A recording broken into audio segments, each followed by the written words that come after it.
है, अब आते हैं हम लोग ने इसके नेक्रोसिस के, हम लोग ने मॉर्फोलॉजिकल चेंजेस में आते हैं। सबसे पहले देखो, सबसे पहले डेफिनेशन देख लेते हैं इसिनोफिलिया।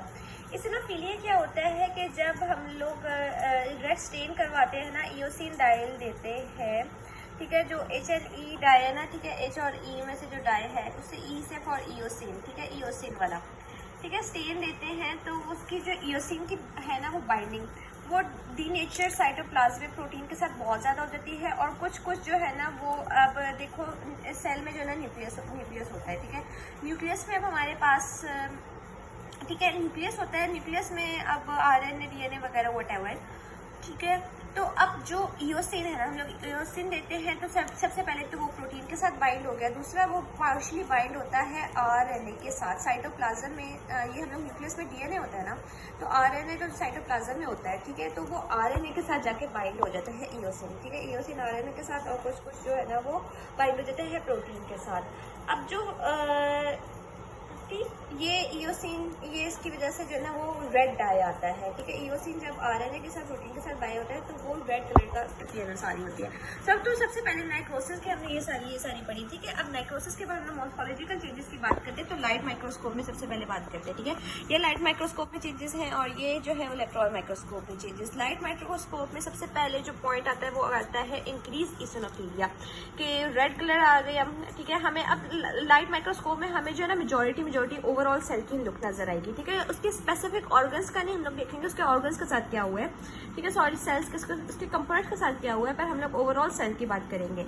तो उसमें हम लोग सबसे पहले हमें नजर आ गया रेड कलर का, ठीक है, ये हो गया full red red red red red, ठीक है, ये रेड कलर का हमें सेल नजर आ गया। फिर उसके बाद इसकी ग्लासी होमोजेनियस अपीयरेंस होती है, मतलब ये बिल्कुल फ्लैट चिमटा हुआ, बहुत बड़ी ग्लासी होमोजेनियस अपीयरेंस होती है, ठीक है।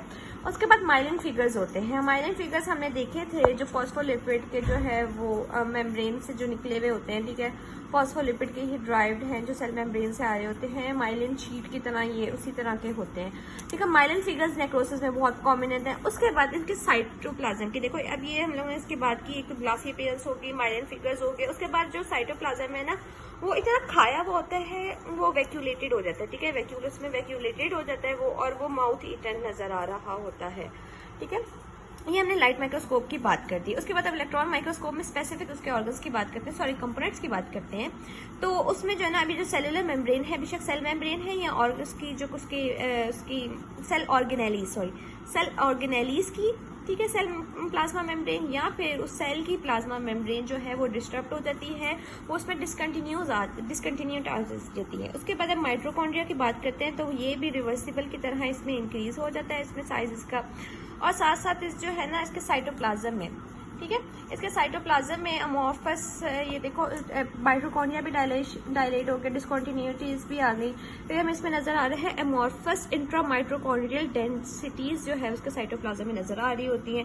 फिर अब जो लाइसोसोम्स है उसकी डिस्ट्रक्शन हो रही है, देखो डिस्ट्रक्शन शो की हुई है, और इसमें भी जो है ना इंट्रासाइटोप्लाज्मिक माइलिन फिगर्स आ जाते हैं ये, ठीक है। ये सारी चेंजेस नेक्रोसिस में हो जाती हैं, हम लोग ने बात कर ली है इलेक्ट्रॉन माइक्रोस्कोप की। अब न्यूक्लियर चेंजेस इसमें क्या हो रही थी, हमने सारी जो साइटोप्लाज्म की बात की ना, साइटोप्लाज्म की, प्लाज्मा मेम्ब्रेन की देख ली। अभी जो न्यूक्लियर है, ठीक है, इसमें चेंजेस क्या हो रही होती है, इसमें 3 स्टेप्स वही फॉलो हो रहे होते हैं, नाइक्नोसिस, ठीक है, कैरियोरेसिस और कैरियोलाइसिस, ठीक है। नाइक्नोसिस में क्या होता है कि न्यूक्लियर की श्रिंकेज होती है, ठीक है।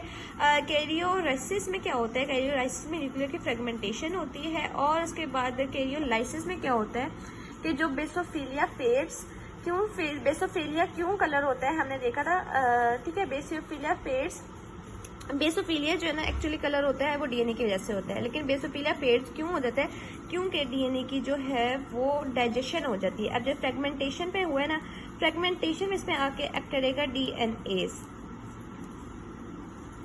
ठीक है, डीएनएज एंजाइम एक्ट करेगा